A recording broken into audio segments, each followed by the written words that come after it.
Hey, it's Bruce coming to you once again with WeedersDigest.com. And thank you for your interest in adding a fountain to your waterfront. I can tell you in my own application, which happens to be on a lake, it's priceless. The advantages that I feel like I have and actually my neighbors get from having a fountain in front of my place.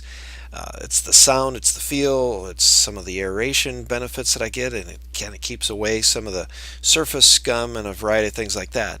And at night, I'll put the lights on, and it's gorgeous. So, what we want to do is have you take a picture, send it to us via email, and then we'll this is of your pond or your waterfront, take it down at ground level, and then let's try to figure out what's the best fountain that we can superimpose into your application. Now we've got small ones like this that, for a very small application. We've got other ones that, can go to 1, 2, 3, 4, 5 horsepower and put up an incredible amount of water, which creates a lot more sound, a lot more beauty, more aeration, and most importantly, we want to figure out what your goals are. Now, at the same time, I don't want to scare you with a price, but some of those big ones can get into some really big numbers. So we want to make sure that we're staying realistic. So what we want to do is take the actual physical features of your pond or lake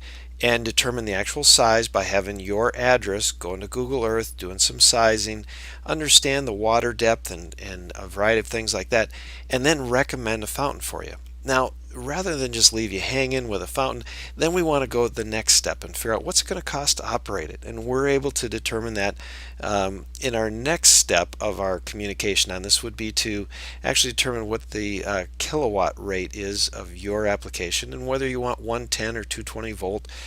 By the way, we want to make sure that you've got a GFI so that it's safe. And then from there we can determine what it's going to cost to actually operate it and whether you want to have lights and all those type of things. So this is just kind of entering into a communication about what's best for you and your application, whether it's commercial or residential. And then when it comes to actually the installation and setup, well, believe me, that's probably the easiest part of this whole thing. Everybody thinks a fountain might be difficult. Floating fountains are incredibly easy. And with Weeder's Digest help, we can walk you through all the steps, get you set up, and determine what is the right fountain for you. Fill out the form and let's get started.